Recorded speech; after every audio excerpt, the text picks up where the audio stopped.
Welcome back. You're now watching the lifestyle segment on the weekend show brought to you by Holocron Popcorn.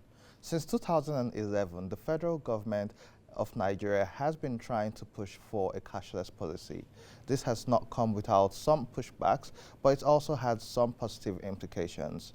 Just this year, the federal government and the CBN announced that it would be redesigning some of the Naira notes, and there is a timeline for people to change their old notes, give them to the banks, and then get the new ones. However, some people have asked if this timeline should actually be set in place where the currencies will not be acceptable anymore. Some people have pushed back. The Senate has also questioned some of the withdrawal limits which have now been advised by the Central Bank of Nigeria. So we'll be having the conversation about the redesign of the Naira notes, the pros and cons. And joining me, I have Professor Basil Odelim Ewagbara, a developmental economist trained in the University of London and the Massachusetts Institute of Technology. Welcome back on the show, sir. It's been over 1 year. Thank you so much, Andy. I'm not a professor. I'm Okay, Mr. doctor. I'm Mr. I'm not even a doctor. I'm Mr. Okay. Yes. Okay, so Thank you. Mr. Yeah. Thank you for inviting me. I think there's a problem here. People think that when I criticize government, I have personal interest. No. It's my citizen right to stand for the truth. Because there are so many people who are ignorant, including government itself. Because sometimes people think that government is actually ahead of you. No. Government agents or directors or executives of this do not even know the law they implement sometimes. Let me tell you. In what is called conventional monetary law, cannot be changed by a nation. Just like a central bank is a central bank, is a lender of last resort. It cannot be a commercial bank. It cannot be a deposit money bank. It cannot be a fractional reserve bank. So these things are clear. Now, you see, what the central bank of countries issue is called fiat money. Because the era of attaching your currency to diamond or gold has disappeared, especially because in 1971, Richard Nixon floated the dollar and said dollar doesn't need to be attached to any metal. So since then, countries issue what is called fiat currency. Now, you see, when you issue a fiat currency, you give it has become a contract between you, the issuer, and the receiver. And you cannot withdraw it from the receiver by law, by any form of law. Or you can say that this contract I have with you and have with you cannot be extended to the next person. Which means if you want to have value for the money I have given to you, return it to the commercial bank. They give you the new value, a new currency or whatever it is. Because the value of that contract I have with you still continues, but we now change it by new form of or new paper note I have issued. So you see, CBN is preying on Nigerians' ignorance because there's no section of CBN Act. I have researched it because I've been spending a lot of time on monetary law. That's no. The 19 A and B they are talking about is the power to issue in any form, so long as central governor, the president allows them to do that.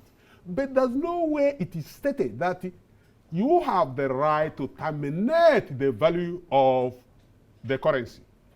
The only thing you can do, you suspend you terminate e-circulation. But whoever that is holding it has the right to go to any bank because, you see, commercial banks are the ones that have direct contact with the citizens.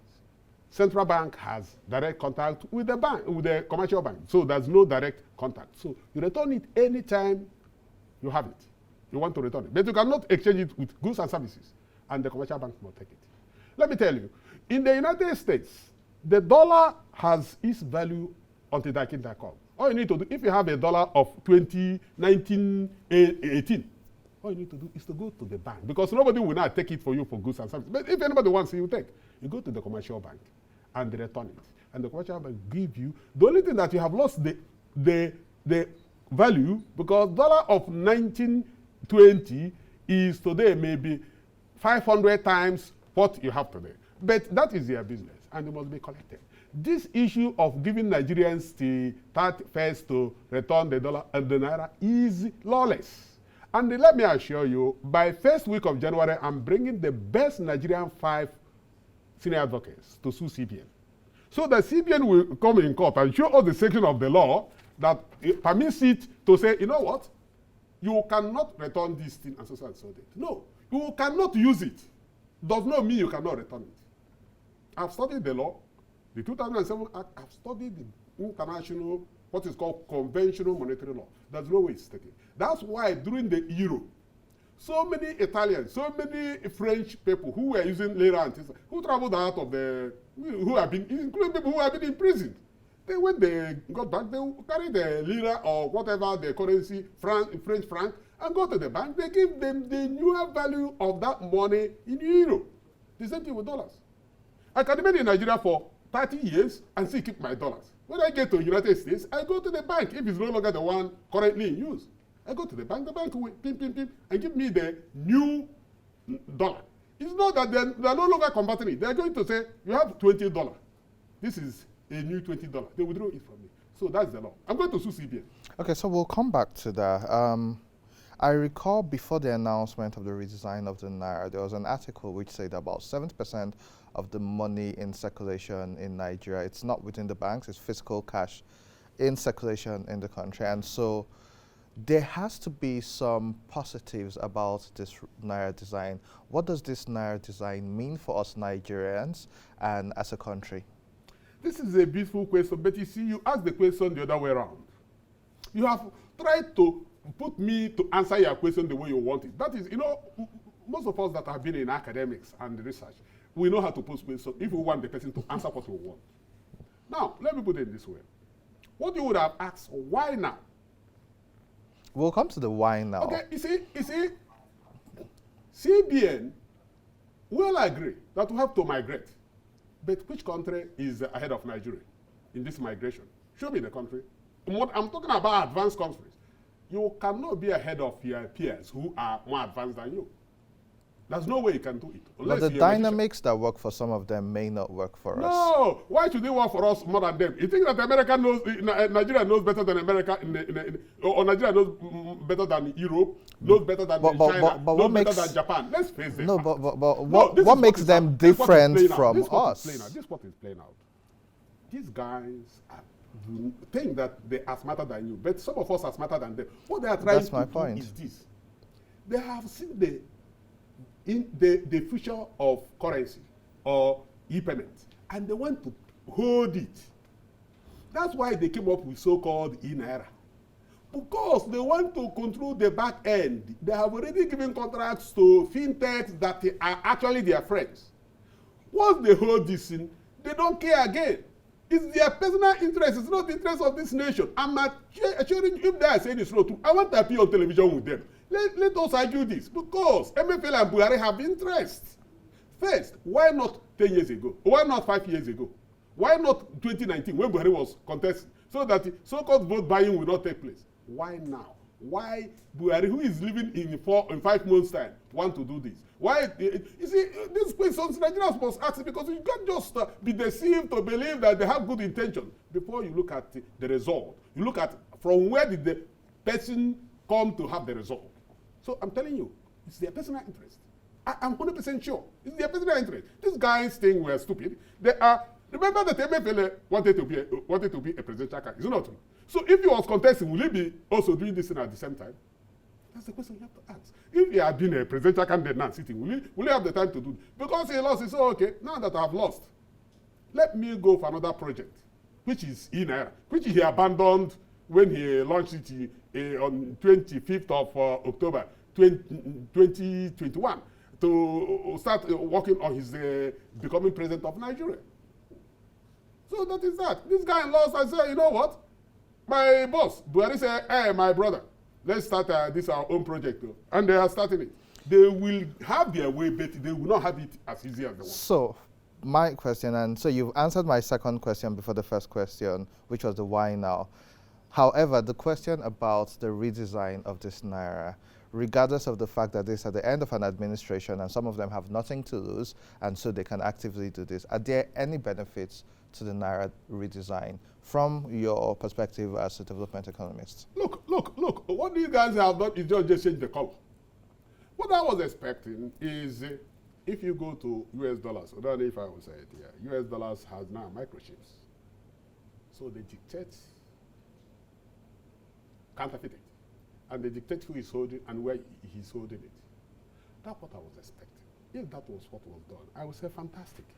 But these guys, through changing colors and through, I mean, let's not continue to be like a banana republic, for God's sake. We're not a banana republic. You're talking about 210 million people, some of the smartest in the world, and you're making them look like idiots, fools who can just add any color, subtract any color, and accept it. Okay, is the law permits them to do that? But the law does not permit them to do what they're trying to do now. The law permits them, yeah. Because Section 19, A and B, especially B, says, look, you have the right to obtain President's approval, and as a result, you can go ahead to reissue, to redesign. But you see, what is the problem with that is that it did not say you also have the right to terminate and to cancel the value of that money. No, it did not say that. And for your information, who actually came up with this bill that became a law? It was Soludo, because Soludo wanted to denominate the Naira. And he inserted that presidential power, thinking that he didn't want to go through the National Assembly because that would be complicated for him. When he went to June 1st, Yar'Adua signed that law, signed that bill into law. August, Soludo went to Yar'Adua and said, I'm just informing you, I have started my project of redenomination of the Naira. Then, Attorney General of the Federation, Yar'Adua, a very smart, I love that man, wrote his Attorney General, please advise. Soludo said, no, he doesn't need advice, just approve. He said, I cannot approve, I need this. The man advised that in as much as this has been brought to his attention, there's no urgency, there's no economic benefit, it has no all these things. As a result, declined, Mr. President. That's what happened. I've been thinking the National Assembly ought to have visited 2007 CBN Act because it was rushed by Soludo, and we're still using it. That's the problem in this country. But thank God there's nowhere in that section that states that CBN has the right, once it announces, it terminates the value of that currency. No, what it does is that currency can no longer be in circulation legally, but you can still return it to the commercial bank, the issuer. The issuer must tell what he issued because you cannot make law in retrospect. So if this process was longer, so if they were going to say up until, say, December 2023, would you have still had a problem with this law? Yes. Okay, that's good. And that's clear because your position is clear on it. But let's talk about something almost tied to it. Okay. Following up from that, the central bank, which has the right to create and modify monetary policy, have now come up with a new policy stating that people can only withdraw about 100,000 Naira weekly and businesses 500,000 Naira, which is about 20,000 Naira a week cash withdrawals. Now, in some cases, you still have failure of e-transactions. You still have failures of POS terminals. You still have failure with ATM machines. Yes, the cashless policy is important for us. Do you think that the fact that the law allows them to do this, do you think this is also right at this point in time? You have answered the question. You see, yesterday, I'm not supposed to say this, but yesterday one of my assistants, I need to transfer money to her, and I went to the ATM. Zenith. I did 4 times transfer. It canceled the 4 times transfer. So I haven't paid because I pay weekly. I operate like Americans. And then what do? I've told her to come on Monday. When she comes on Monday, I'll give her her Friday money. It is one of those problems. The problem here is that we put the cart before the horse. The question is, why not we allow a natural progression? Let Nigerians buy in over a period of time because we're all modernizing. What how you're addressing today is not how you are addressing 20 years. Is it not true? True. All those people are hearing. If you see the politicians today, they're addressing like you because they discovered that it is outdated. Yeah. But why do you want to jump be ahead of the curve when it's not necessary. I mean, the cost implication, the social dislocation are too much. Why not allow natural progression so that people can make use of the tool gradually and it will disappear? But when you so pigeonhole people into accepting this, that's where the problem lies.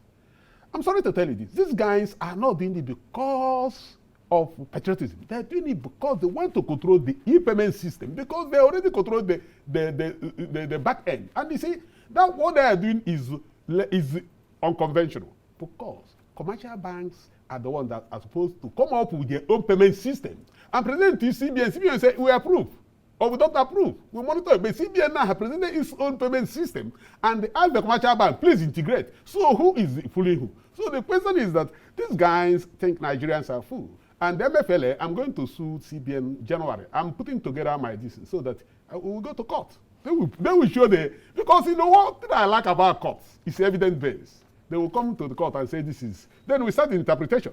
You understand what I'm saying? Because the section 19A and B they are talking about does not give them the power to physically terminate the value of the currency. What it gives them is, if you redesign, you can give a deadline when it can be used for exchange of goods and services. Beyond that, they cannot. Final words. Are you giving me a final word? Yes. It has to come in the form of a question, because if not, I can talk from now to tomorrow.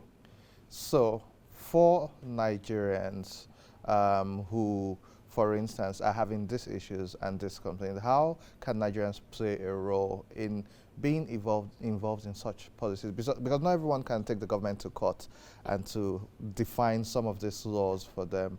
How can Nigerians be involved in a process which affects their daily living? In every human history, there must be people that will champion change. Everybody will not champion. If not, then it becomes chaotic. I am championing this change. You know, because I hate him. I don't know this man, friend, and I don't want to know him. We operate in different worlds. My world is morally tinted, morally defined world. Let me use that. His world is a world of where anything happens, so long as money is involved. I'm sorry to say that. So, and my educational background is different from his own. So, I have not, and Buhari, I don't even know where that one is coming from, because that one is not supposed to be president of this Nigeria. Even in a banana republic. I'm sorry to say this, but I must make sure they can have their way to cheat Nigerians. By January, my lawyers, I'm choosing them. You know, one thing I have discovered, if you have to be litigious, you must choose the best lawyers, so that you know, I have the best lawyers as my friends. By January, I'm working on it. I have no Christmas anyway. I don't have. By January 2nd or 3rd, we sue them. Mr. Basil Odilim Emegbara, we will be hearing from you in January when this has been instituted to have a further conversation on this. Thank you very much for joining us on The Weekend Show. Always a pleasure having you. Thank you for having me. We'll take a short break, and when we return, more on The Weekend Show.